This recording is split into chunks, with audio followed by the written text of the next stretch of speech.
ficou claro que o secularismo ele tem um interesse de impor o seu sistema de crenças ou sua percepção da realidade sobre as outras a partir do momento que ele afirma ser religiosamente neutro.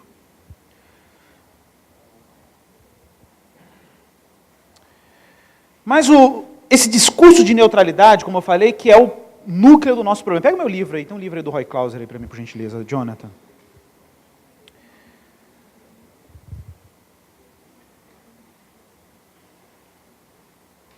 Eu vou citar um autor, esse aqui é um dos teóricos da filosofia, da ciência, hoje cristãos, mais respeitados no mundo, porque ele desenvolveu uma tese muito interessante sobre o mito da neutralidade religiosa. Não só na ciência, como na política e em outras áreas, de que existe, de fato, um elemento religioso escondido, oculto, na maioria das teorias políticas e nas teorias científicas. Mesmo quando a ciência ou o discurso político diz que eles não têm nada a ver com religião.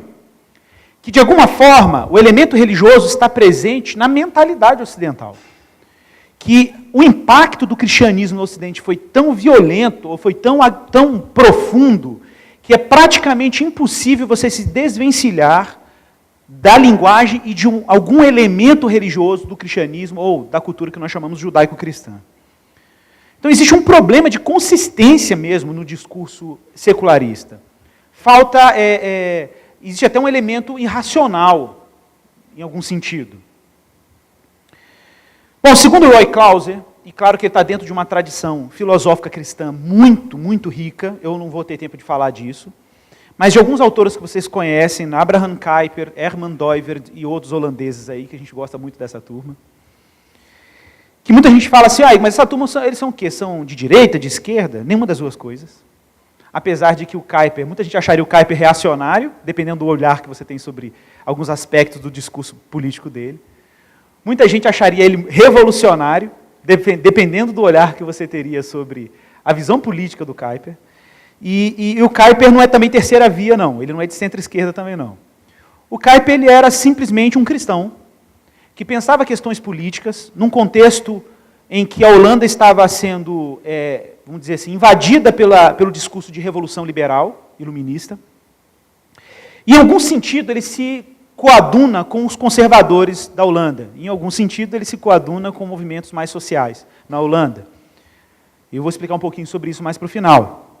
Mas o Clauser está dentro dessa tradição e, gente, o argumento dele é impressionante. Uma vez eu me lembro que eu coloquei no Facebook a frase assim, né? Não existe absolutamente nada na ciência que seja religiosamente neutro, ou na filosofia, né? E aí um rapaz foi e falou assim, eu duvido, tem uma coisa que é religiosamente neutro. Aí eu falei, qual? Aí ele falou assim, 1 mais 1 é igual a 2. Me fala qual elemento religioso que existe no 1 mais 1 igual a 2. Eu falei, fácil.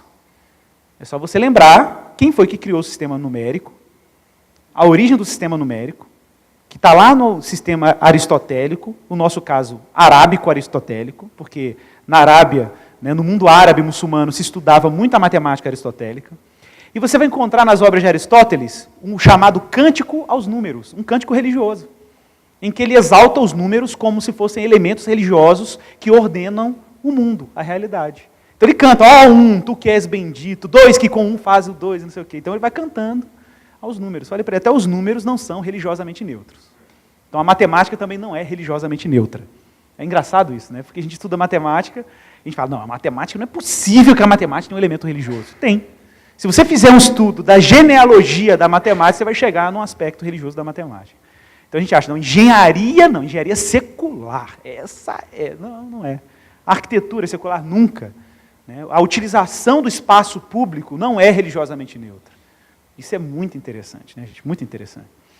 Bom, vamos tentar trabalhar um pouco sobre essa tese de que o secularismo parece uma coisa neutra. Qual é o horário que eu termino o segundo bloco? 1 hora? Sério? 11h10. Que isso, 1 hora você... Ela está animada ali. Gente, uma das formas de se manter a proteção da comunidade política, pensa que comunidade política, isso é interessante. O que é a comunidade política? É a comunidade da cidade, é a comunidade em que todos os atores políticos estão presentes. E atores políticos são qualquer indivíduo. Mesmo um indivíduo que se diz apolítico, ele já é politicamente posicionado quando ele fala isso. Né? A postura apolítica, ela é essencialmente política. Né? É como o ateu. O ateísmo é uma posição teológica. O ateísmo é uma posição teológica. A posição teológica de que não existe Deus. Né? Então, mesmo a postura apolítica, né, ela é politicamente orientada em algum sentido. Agora veja que interessante. A gente pensa nessa comunidade política e, em termos gerais, a nossa sociedade pensa na sociedade política como uma sociedade laica. E é curioso porque a gente fala assim, ó, o Estado é laico, muito como se fosse uma equação. Estado é laico é igual um Estado não religioso. Curiosamente, a palavra laico, não sei se você sabe a origem etimológica dela, o termo laico vem de laos, em grego. E laos, em grego, significa povo. Estranhamente, o Estado é laico, ou seja, o Estado é do povo, mas o povo não é laico. O povo tem religião, o povo tem crenças religiosas, diversas. O povo tem crenças culturais muito profundas. O povo não é laico. O Estado pode até tentar ser laico no sentido de ser religiosamente neutro. Mas o povo que compõe essa sociedade é um povo carregado de pressupostos religiosos. Nesse sentido, gente, não há nada mais anti-antropológico, vou explicar, no sentido filosófico do termo, porque antropologia, enquanto o campo da filosofia, que é responsável por conceber ou conceituar, definir o que é o ser humano, não antropologia cultural, né? Então não existe nada mais anti-antropológico, no sentido filosófico, do que um projeto de sociedade que exclui o fenômeno religioso da participação política dos seus cidadãos. Ora, se a gente entende que a dimensão política é inerente ao ser humano, que o ser humano, desde que é ser humano, nós entendemos assim, ele se organiza em algum tipo de sociedade política. Claro que não é sociedade política nos termos que nós conhecemos na modernidade, mas mesmo uma estrutura tribal, ela tem uma organização de relações de poder muito bem estabelecidas, tem um chefe da tribo, um patriarca, um ancião, regras culturais que são estabelecidas para o convívio político daquela sociedade. Se nós entendemos que a dimensão política é inerentemente humana, ora, como excluir da dimensão política a experiência religiosa? Por que excluir do debate público a dimensão da experiência religiosa humana? Isso é um problema que tem que ser levantado.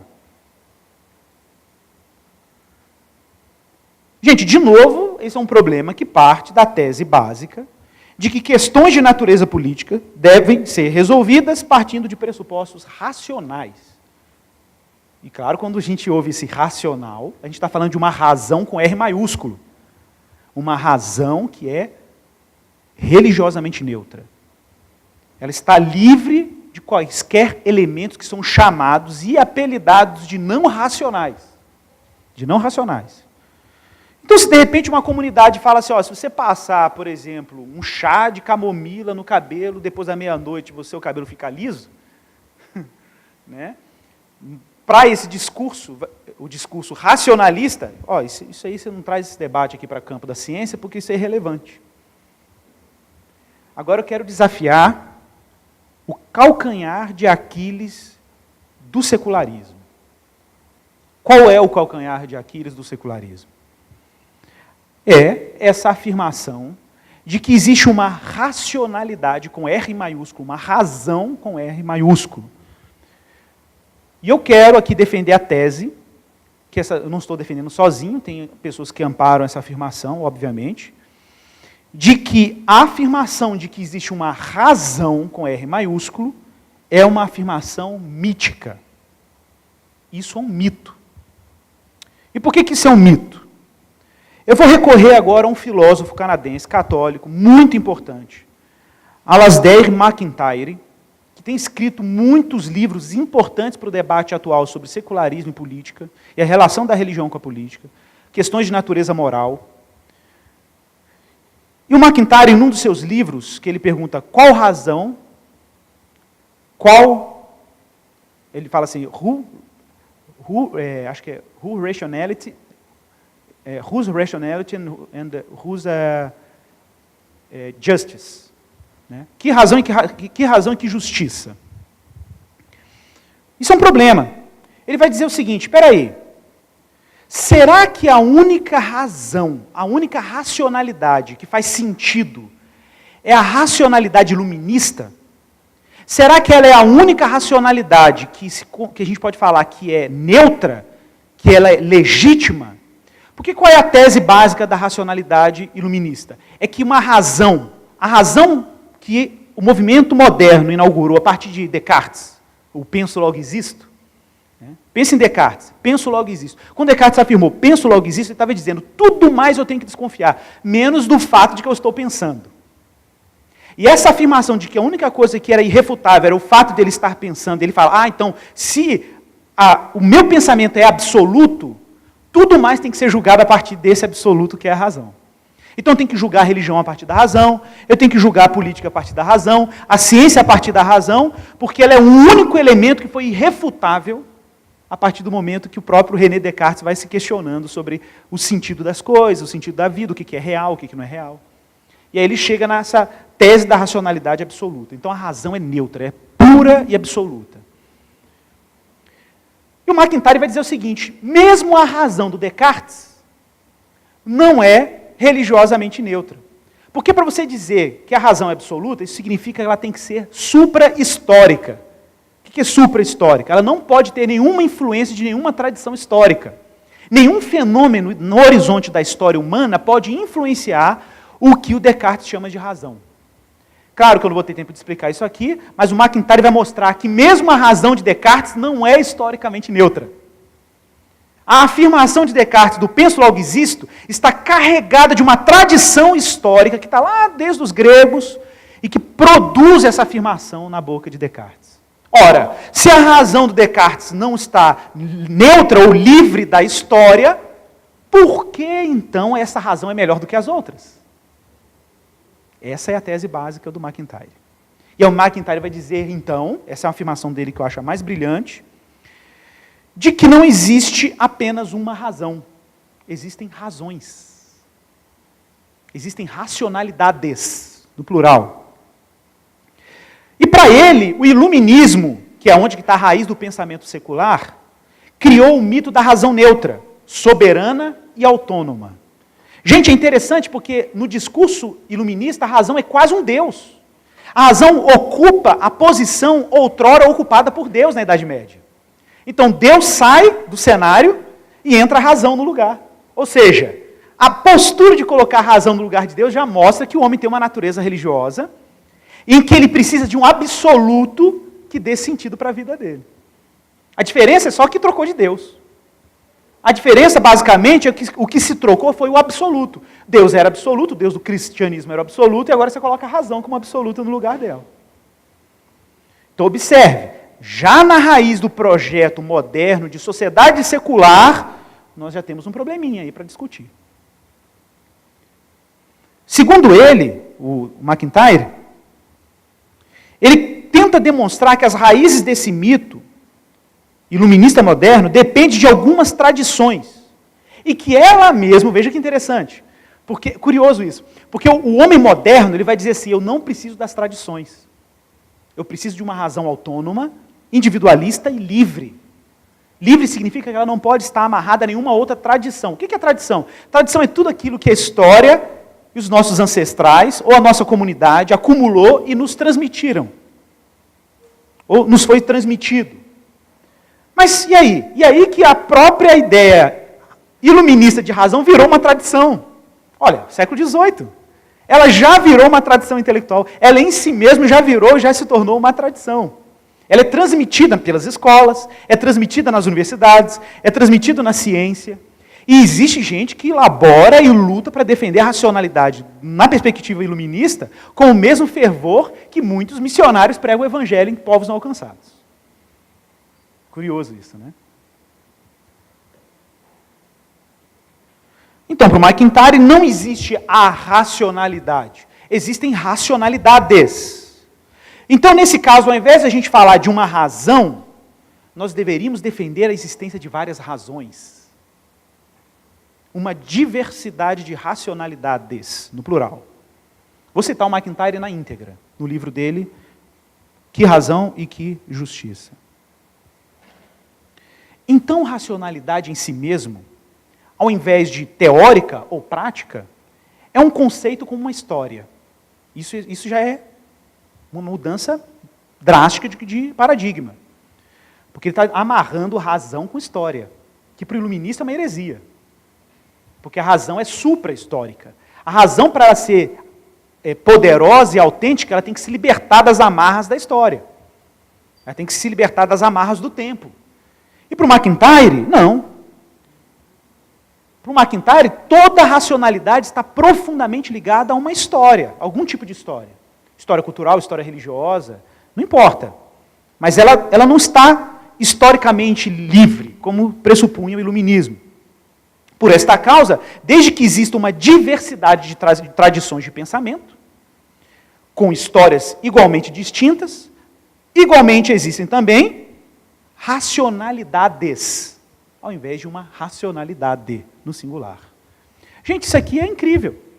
Isso significa que uma determinada tradição indígena, por exemplo, ela tem uma racionalidade própria, que para o homem moderno pode parecer ridícula, mas no horizonte da experiência indígena, ela interpreta o mundo e a realidade a partir dessa tradição racional que ela desenvolveu na sua história étnica.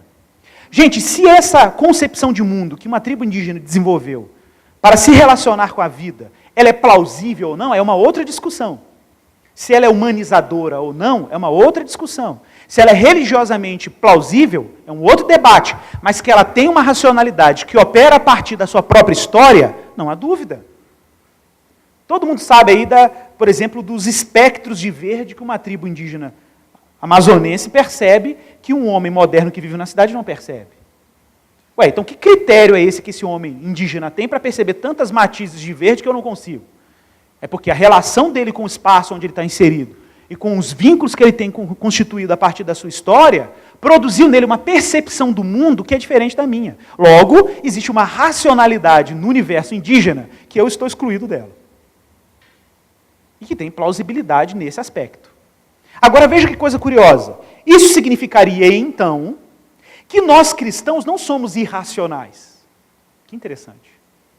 Isso significaria, então, que nós cristãos temos a nossa racionalidade, que não é pior do que a racionalidade que o movimento secularista propõe. Se a minha visão de mundo e a minha forma de pensar a realidade parte de uma história, de uma tradição, que é especificamente bíblica, e também está conectado com a história do próprio cristianismo, se a gente tem uma sabedoria, a gente falaria em latim, se a gente tem uma sapiência que é nossa, que nos foi legado pelos nossos ancestrais espirituais, pelos pais da igreja, pela teologia cristã, medieval, antiga, pré-nicena, ou como você achar melhor, a própria tradição bíblica propriamente dita. Ora, por que não participar da esfera pública partindo dos pressupostos da minha visão de mundo, da minha racionalidade? Por que não colocar a minha forma de pensar, partindo dos pressupostos que orientam a minha ação, na esfera política, na esfera pública, se a racionalidade do secular não é melhor do que a minha? É incrível isso. É incrível como é que o discurso secular se posiciona pela defesa de minorias dos diversos tipos, e ela mesmo assume uma posição hegemônica ao afirmar que a sua visão de mundo é religiosamente neutra e as outras estão excluídas do debate público-político. Que inconsistência. Que inconsistência. Então, MacIntyre ele abre um novo horizonte cultural e também político para nós cristãos. Pois, neste caso, a gente deve começar a pensar numa pluralidade de tradições.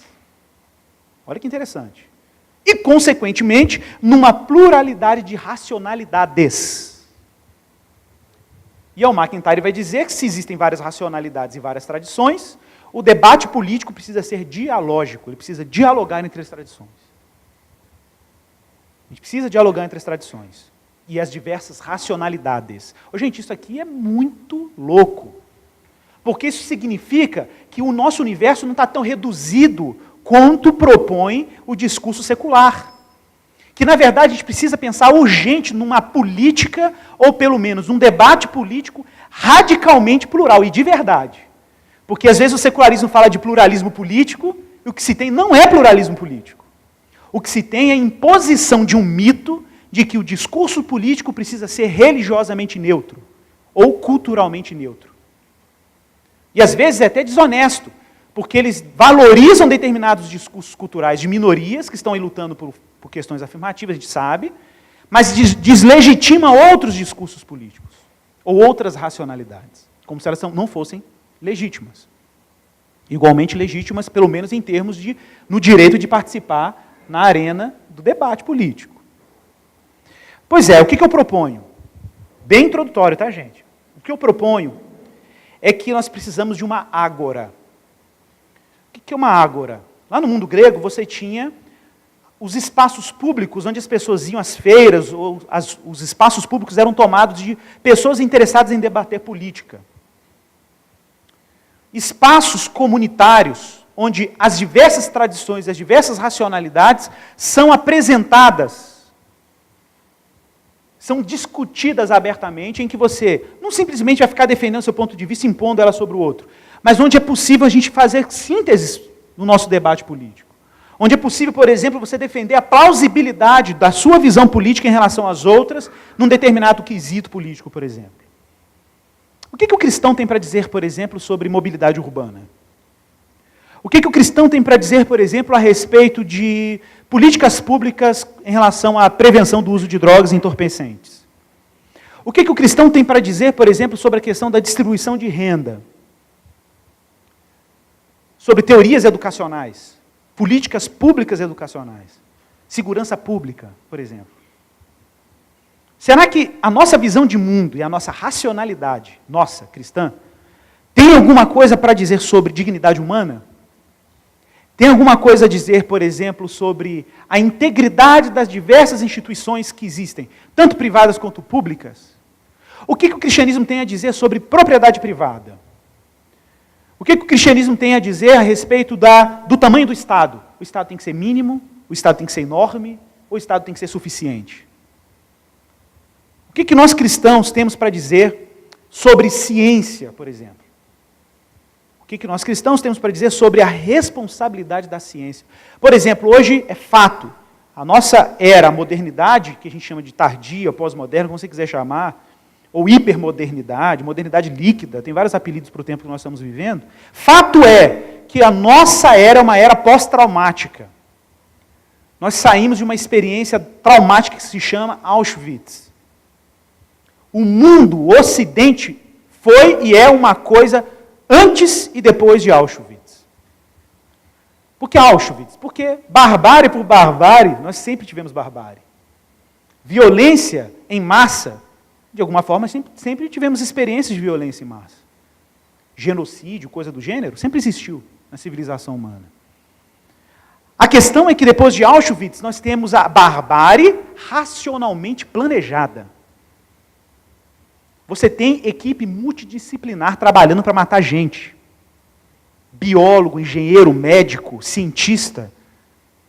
Isso não tem precedentes na história. Isso nós nunca tivemos na história. E qual foi a decepção que a humanidade no Ocidente teve depois da Segunda Guerra Mundial e depois dos campos de extermínio? A decepção é que a ciência que prometia instaurar um paraíso de bem-estar para a humanidade cometeu um dos maiores crimes contra a humanidade.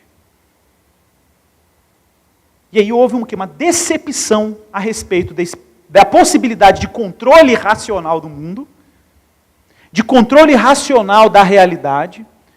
A propósito, né, vocês sabem que se você estuda, você faz uma genealogia da ideologia nazifascista, eu fiz um curso no Museu do Holocausto durante 30 dias, e lá no Museu do Holocausto, eu me lembro que eu ouvi uma frase muito forte de uma pedagoga, e ela dizia, Sulamit, ela falava assim: pessoal, esqueçam os números. Não é 6 milhões, 5 milhões, 3, não importa. Esqueçam os números. Cada pessoa é um mundo. Cada pessoa é um mundo. Foi uma frase que eu ouvi da Sulamita. E ela dizendo assim, gente, você tem ciência trabalhando para destruir o ser humano, você tem razão trabalhando para destruir o ser humano, e a genealogia da ideologia nazifascista do Partido Nacional Socialista, ela foi forjada a partir de algumas teses básicas. Primeiro delas, uma delas que era muito forte, era o darwinismo social. De que, se existe uma escala evolutiva, né, dentro das espécies animais, olha, entre os seres humanos, esse processo da seleção natural deve ser natural. Então você dá uma explicação para a dimensão social, partindo de um pressuposto biológico. Gente, ciência, prestando serviço para destruir ser humano. Eu acho que o próprio Darwin jamais imaginaria uma coisa dessa. Mas foi o que foi feito com a teoria dele. Uma instrumentalização da ciência para justificar a violência gratuita. Gente, nós tivemos uma crise com a ciência. A partir dessa crise, os debates atuais em termos políticos são sempre sobre isso. Será que ainda vale a pena a gente insistir numa neutralidade da razão, num controle racional dos fenômenos políticos? Será que ainda vale a pena? Será que é isso? Será que a gente ignorar o pluralismo que existe tanto de natureza religiosa quanto cultural é a saída para a gente lidar com os problemas de natureza política? Ou não seria a gente estabelecer uma ágora, um espaço público, onde todos os agrupamentos ou todas as comunidades morais, sejam de natureza religiosa ou étnica, eu incluo inclusive os agrupamentos morais que causam desconforto para nós cristãos. Me refiro ao movimento LGBT, por exemplo. Todos terem o direito de irem para a ágora e apresentarem a plausibilidade da sua concepção sobre vida e política. O que não pode acontecer, e infelizmente acontece em movimentos políticos no Brasil, o que não pode acontecer, é a tentativa de salvaguardar a sua comunidade moral do debate político. E usando argumento político e cultural para fazer isso. Porque se o debate é cultural, então que se mantenha como uma dimensão cultural. Então a gente tem que botar esse discurso cultural na ágora e nós vamos discutir a plausibilidade dele ou não. Defenda a plausibilidade da sua visão de mundo, da sua concepção de ser humano, e nós vamos defender a nossa. E vamos ver, vamos deixar a população decidir. Isso é pluralismo político, isso é pensar num espaço público onde todo mundo pode se posicionar abertamente. Agora, a partir do momento que eu crio uma estrutura legal que protege uma dimensão cultural do debate, e, gente, desculpe, isso é um esforço hegemônico. Isso é um esforço para neutralizar o debate. Você está dando um privilégio legal para um agrupamento moral. Seria a mesma coisa, de novo, o Estado não é laico?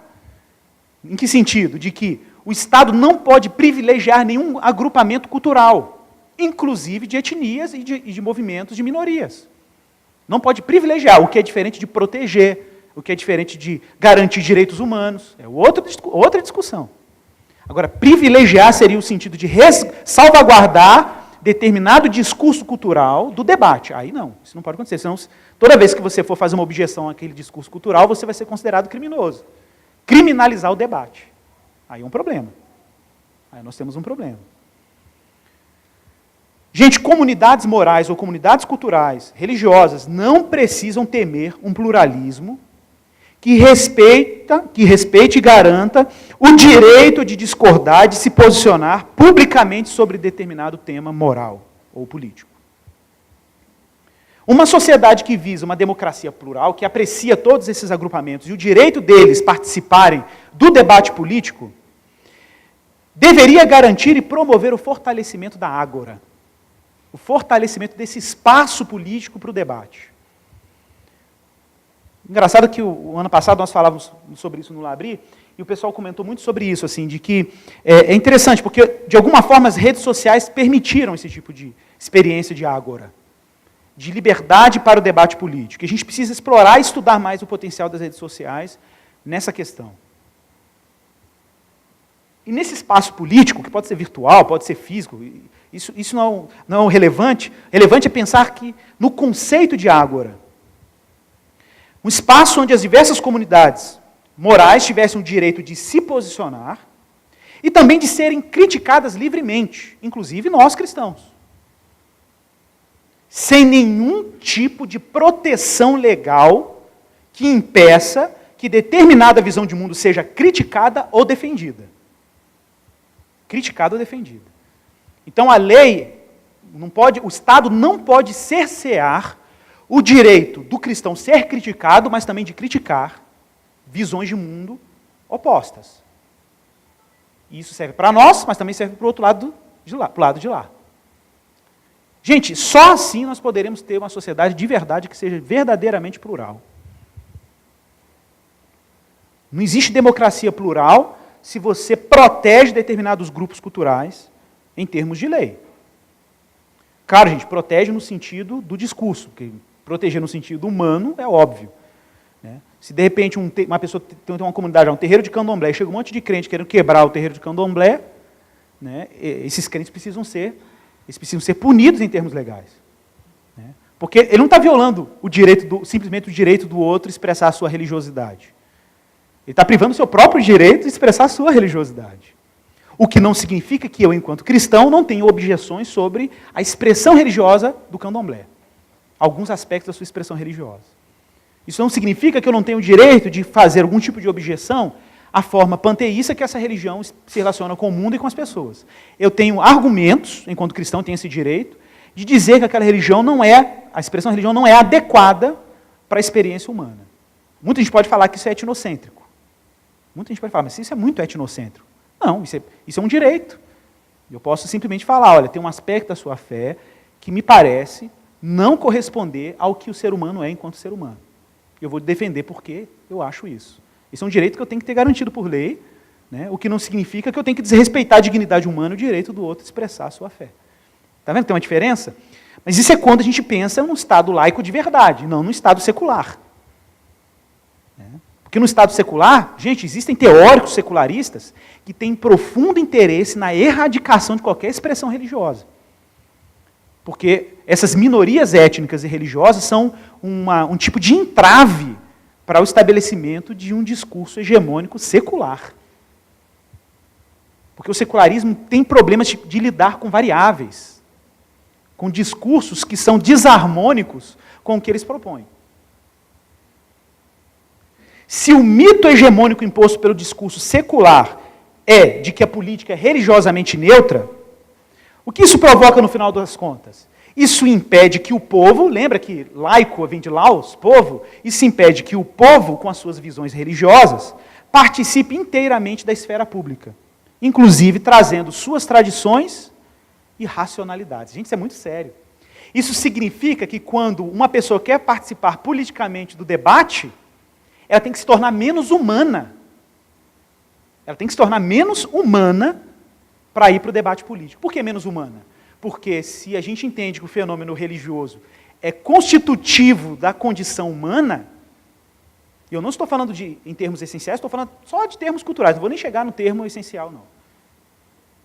Mas se ele tem que renunciar à dimensão religiosa e à visão religiosa dele para participar do debate político, existe aí um processo desumanizador. Ele tem que chegar menos gente lá na hora de debater política. Porque é parte da constituição dele, enquanto gente, ser religioso. E eu acho isso muito grave, eu acho até um tipo de violência. Paio, então o que você propõe? Olha, nada muito mirabolante, mas a gente precisa discernir isso. Em contrapartida, um cristianismo público deve se precaver de cometer alguns erros. Alguns erros que já cometemos e podemos correr o risco de cometê-los novamente. A relação do cristão com a esfera da cultura, em específico a cultura política, não deve ser nem de domínio, presta atenção nisso. A nossa postura política não pode ser de domínio, não pode ser de segregação e não pode ser de assimilação. São 3 erros que nós cristãos não podemos cometer em termos de ação política ou de postura política. Nós não podemos querer dominar uma determinada a vida pública, nós não podemos nos segregar da vida pública e também não podemos ser assimilados por ela. São 3 riscos que nós corremos quando pensamos na relação do cristão com a política. Vamos pensar na dimensão do domínio, que é a primeira delas. Nós não podemos cair no erro de impor à esfera da igreja ou a forma que a igreja tem de se organizar, enquanto esfera, que tem as suas características, que tem leis internas que organizam a fé, a experiência da fé, sobre a realidade, outras esferas da realidade humana. Por exemplo, eu não posso impor sobre a esfera econômica, porque a esfera econômica tem leis próprias que regulam seu funcionamento. Eu não posso querer eclesiologizar a esfera econômica. Mas, claro que a dimensão da fé, da teologia, da espiritualidade, tem alguma coisa a dizer sobre como a economia pode funcionar. Mas impor a lógica que a igreja funciona, por exemplo, para fazer a minha Câmara de Deputados funcionar, da minha cidade, seria a invasão de uma esfera sobre a outra. E por que isso seria grave? Porque nós entendemos que Deus criou o mundo com leis estruturais, a partir da palavra dele, que deixa claro o que é, por exemplo, uma árvore e um cachorro. A gente não consegue confundir uma árvore de um cachorro, porque Deus estabeleceu leis estruturais num cão, que fazem com que ele pertença ao reino dos animais, que é, em muitos aspectos, diferente da dimensão dos vegetais. Então seria uma aberração, por exemplo, querer tratar uma árvore do jeito que eu trato um cão. Pôr uma coleira numa árvore e querer andar com ele, por exemplo. Não funciona. Porque são aspectos da criação de Deus que funcionam com leis estruturais absolutamente diferentes. E seria uma desobediência ao governo de Deus, olha que interessante, uma desobediência ao governo de Deus, querer impor à estrutura vegetal regras que só funcionam no reino animal, e vice-versa. Claro que com o mundo moderno, a nossa sociedade ficou complexa. Nós temos a dimensão hoje claramente diferente, a dimensão econômica, a dimensão da igreja local, a dimensão política, a dimensão biológica, científica, educacional. Nós percebemos que essas dimensões funcionam com leis distintas. E Deus criou uma abertura na sociedade para permitir a diversidade desses aspectos. Então, por exemplo, todas as vezes que... Hoje a gente tem um fenômeno, é curioso isso, porque na Idade Média, a esfera da igreja se impôs sobre a esfera pública. De forma, inclusive, na força. Mas você tem um outro fenômeno, muito curioso na nossa era, que é, por exemplo, o inchaço da esfera econômica. A esfera econômica está se impondo de tal forma sobre a vida social, que a esfera política, que é diferente da esfera econômica, e a esfera, por exemplo, religiosa, que é diferente da esfera econômica, estão se tornando, funcionando na lógica econômica. Por que você acha que você tem hoje os megas pastores financistas? Porque a esfera econômica invadiu a esfera da igreja. E ela está impondo as leis do mercado sobre a forma como a igreja se organiza. Tenso, né? Mas isso significa, sabe qual é o nome que se dá para isso na Bíblia? Injustiça. Injustiça é toda vez que os aspectos da criação de Deus não estão funcionando dentro das leis que Deus estabeleceu, para cada uma delas. O Estado, por exemplo, se uma ação política ela é totalmente controlada pelo mercado, se uma lei lá, na nossa Câmara dos Deputados, ela é criada a partir de uma exigência, de uma imposição do mercado, por exemplo, uma política social foi afetada porque uma determinada empresa pressionou para que aquela política social fosse de um jeito, a gente tem que ficar muito atento se isso não é uma invasão de uma esfera sobre a outra. E se isso não está destruindo ou comprometendo uma ordem que Deus estabeleceu dentro dessas instituições. Muito interessante isso. Então o domínio é um problema, porque é uma imposição da esfera da igreja sobre outras. E, infelizmente, tem muito cristão que hoje está preocupado com política e é triunfalista, dominianista no seu discurso. Eles querem dominar as esferas da sociedade. E não é a nossa missão dominar. O reino deste mundo pertence ao nosso Senhor Jesus Cristo e é Jesus quem governará este mundo e é Ele que tem que fazer isso na sua vinda. O que não significa que eu tenho que ficar passivo esperando Jesus voltar e não posso fazer nenhum tipo de ação política. Mas essa postura de que Jesus vai voltar e eu vou ficar esperando, é o segundo erro. Às vezes a nossa resposta diante da política é vamos dominar, que é uma atitude que tem os seus problemas, mas tem a outra ação, não vamos nos envolver com nada. E aí você cria uma Disneylândia gospel, em que você se isola completamente da esfera pública, porque afinal de contas Jesus vai voltar, vai queimar tudo no fogo, não é assim? E aí você pode jogar lixo no rio mesmo, você pode jogar, pode botar bastante detergente e óleo de cozinha na pia mesmo, não precisa fazer coleta seletiva de lixo, porque ele vai queimar tudo em fogo. E aí você se isola da cultura e da esfera política, você não participa de nada da esfera política, porque você fala assim, esse mundo jaz do maligno, né? Então deixa o pau quebrar. Inclusive essa frase tem um sentido, só que não é o sentido que as pessoas dão para ele, né? É um tipo, gente, de isolacionismo. Você vai ter aquele gueto religioso que não dialoga em nada com os problemas da sociedade. Então é muito estranho, né? A gente trabalha com comunidade em situação de risco, em favelas, em aglomerados, e é muito comum você ver aquele mais igreja do que boteco, e a igreja está completamente passiva diante dos problemas de natureza política da comunidade. Isso aí é um fato. Quando o traficante não diz que é evangélico. Vocês souberam do caso do Rio de Janeiro, de um traficante que disse que é evangélico que mandou fechar um terreiro da comunidade. Aberração total, bizarrice, total, tudo errado, tudo absolutamente errado. Tenso, não quero nem comentar sobre isso. Gente, a visão de segregação política também é errado. Por quê? Porque ela restringe a sua visão de mundo, a sua racionalidade e tradição meramente à esfera privada. Gente, um cristão que se segregou, ele caiu no canto da sereia secularista. Ele aceitou o papo secularista de que a religião é de foro íntimo. E ele está segregando o senhorio de Cristo à sua experiência privada. Como diz o Rodolfo Amorim, né? No domingo ele canta, ele é o leão da tribo de Judá, mas na segunda-feira ele vira um gatinho. Ele restringe a visão de mundo dele na experiência privada. Mas quando ele vai para a universidade, ele funciona igual ateu. Igualzinho. Quando ele vai para a esfera política, ele funciona como qualquer político não cristão. O discurso político dele é igualzinho de um não cristão.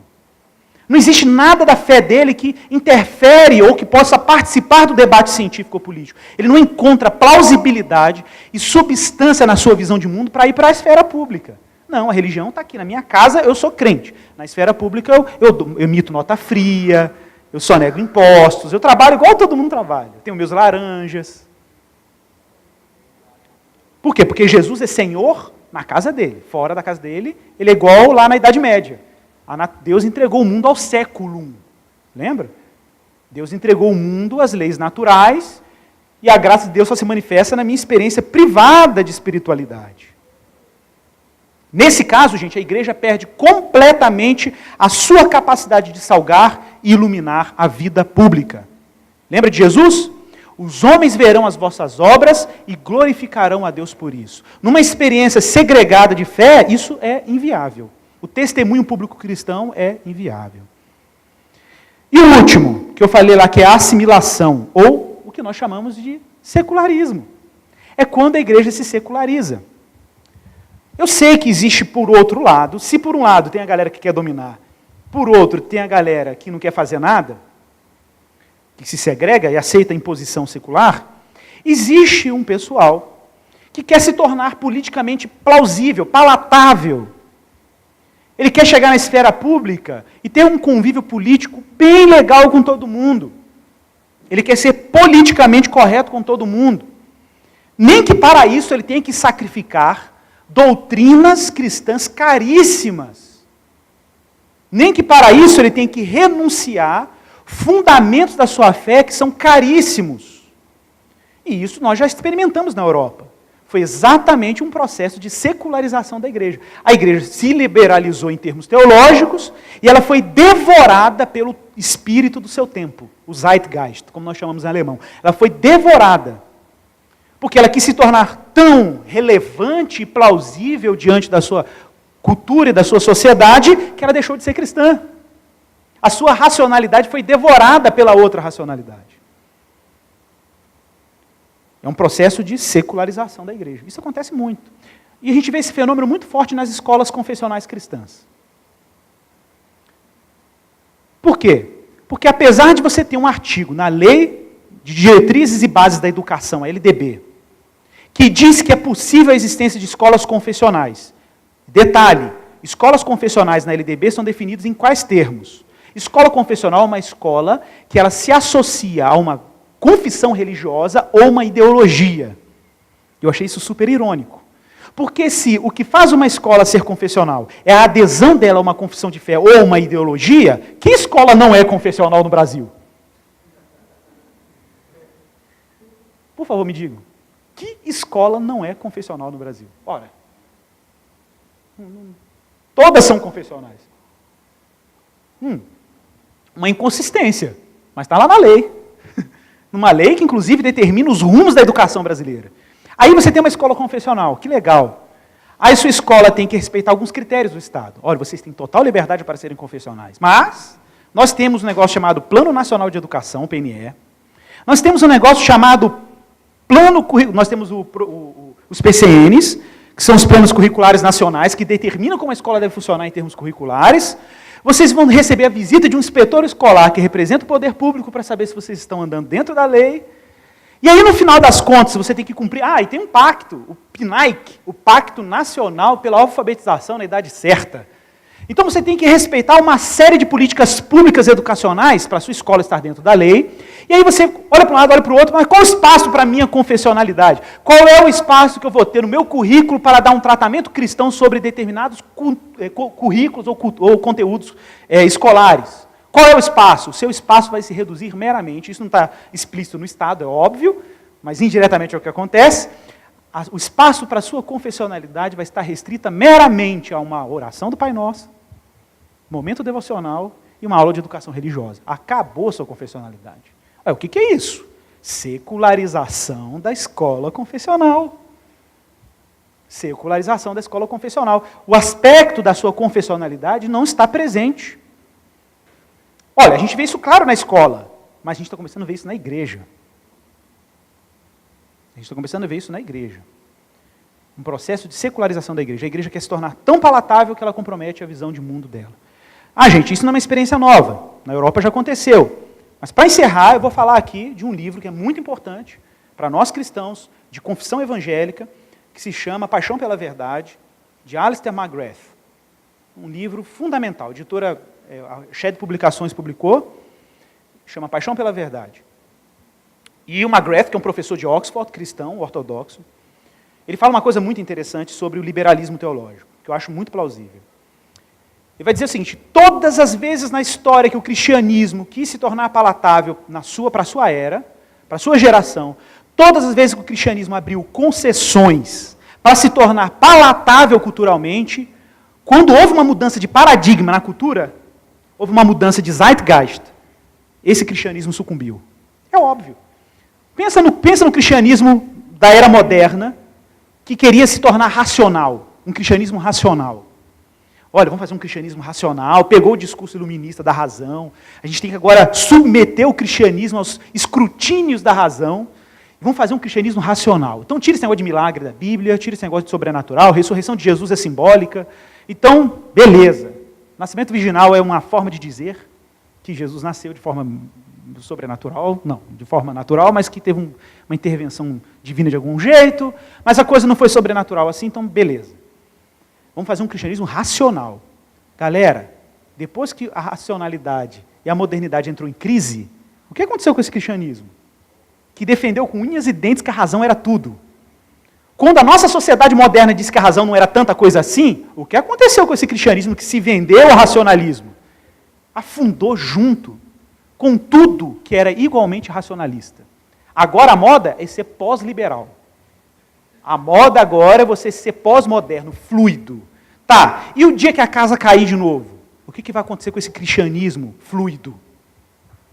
O que vai acontecer com esse cristianismo em que as fronteiras culturais são extremamente permeáveis?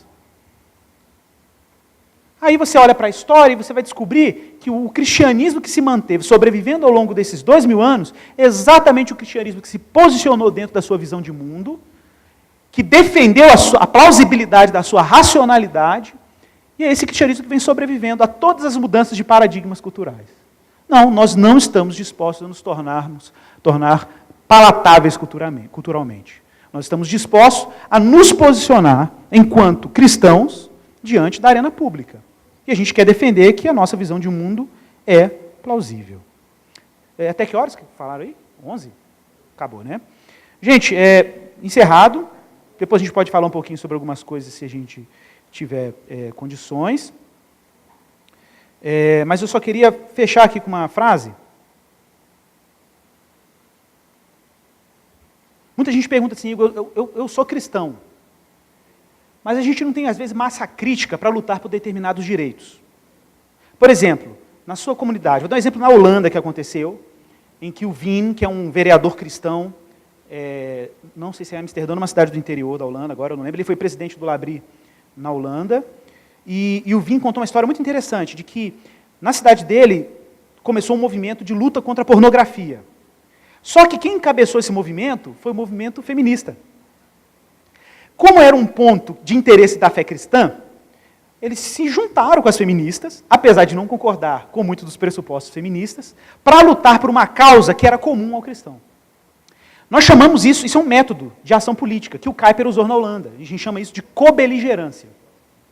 O que é cobeligerância? Significa que quando agrupamentos políticos que têm ideologias aparentemente diferentes, ou posturas políticas substancialmente diferentes, querem se engajar para uma causa que é de interesse dos dois grupos, o cristão, é legítima a união cristã com esses agrupamentos, para criar massa crítica para defender uma causa política.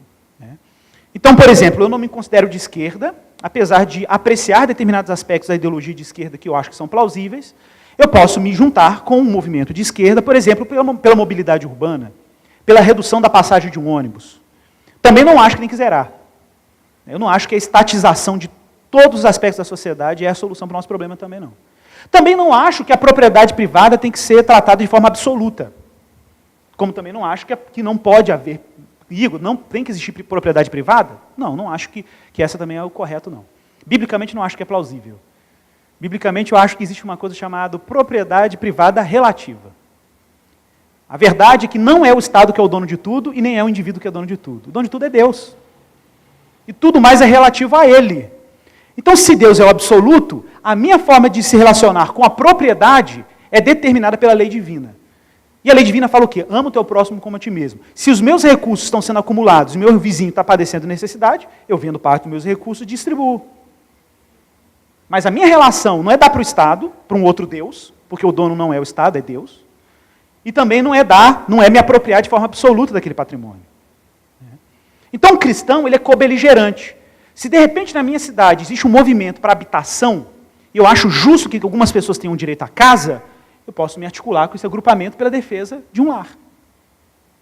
Agora, a partir do momento que esses movimentos querem pressionar o poder público dizendo que o mal reside na Hyundai, e nós vamos quebrar a Hyundai porque a Hyundai é o mal, eu tenho um problema aí de natureza antropológica. Por quê? Porque o mal não está na Hyundai. De acordo com a visão cristã, o mal está em que está jogando a pedra na Hyundai. O mal está no homem. E eu não acho que o cara que está jogando pedra na Hyundai, quando ele estiver no poder político, ele vai ser completamente isento das corrupções que os políticos estão lá. Das tentações que um político tem lá na esfera pública. Então, às vezes, nós queremos transferir para a esfera externa o mal. O mal está lá. Não, o mal está aqui. É isso que o cristianismo vai dizer. Por isso que eu, enquanto cristão, sou muito cético em relação a empreendimentos políticos triunfalistas, messiânicos. Mas, ao mesmo tempo, o cristão se engaja. Porque a nossa função é salgar a terra, é ser luz do mundo. A nossa função é levantar, igual o João Batista, o cartaz e dizer: não adulterarás quando o cara está adulterando. Não roubarás quando ele está roubando. A nossa função é denúncia. A nossa função é o engajamento. Mas é um engajamento, gente, como a gente diz assim, sóbrio, relativamente cético, desconfiado das propostas humanas de transformação política. Eu estou lá porque eu tenho que estar lá, porque a minha missão está lá. E a minha missão não é baseada na revolta, isso é muito importante. Tem gente que ama pobre porque está revoltado com os ricos. Isso é, em termos cristãos, inconsistente. Todas as ações cristãs na história que transformaram foram baseadas nas 3 virtudes cristãs: fé, esperança e amor. Não foi baseado na revolta. Por que você vai se revoltar contra quem? Contra você mesmo, então. Porque o cara que está lá no poder, que está sendo abusivo, é exatamente quem você é se você estivesse lá. Por isso que eu não acho que movimento de políticos baseados em interpretar a realidade como se fosse apenas luta de classes, não é suficiente. Não explica o fenômeno suficientemente. Tá? Existe uma dimensão em que luta de classe pode fazer sentido, mas, em termos gerais, ele não explica todo o problema, porque não lida com a raiz do mal. E a raiz do mal está em você, está em mim. Não está lá na estrutura necessária somente. A estrutura está do jeito que está porque existe uma coisa chamada homem e esse ser humano é corruptível. Ele caiu, todos pecaram e destituídos estão da glória de Deus. É isso que o Evangelho fala. Então, como que Jesus muda o mundo? Como que Jesus muda as estruturas da sociedade? Não é fazendo uma ação baseada na revolta. E detalhe, quem é que está matando Jesus na cruz? É a estrutura corrupta da sociedade. O julgamento de Jesus foi todo corrompido. Jesus foi vítima de um mundo caído, em algum sentido. Mas é justamente na vitimização dele na cruz, que foi por amor e não por revolta, que ele desencadeia um processo de transformação profunda no Ocidente, que até hoje a gente está sentindo aí. E o secularismo não consegue se desamarrar dele de jeito nenhum. Gente, muito obrigado, foi um prazer enorme. Até a próxima.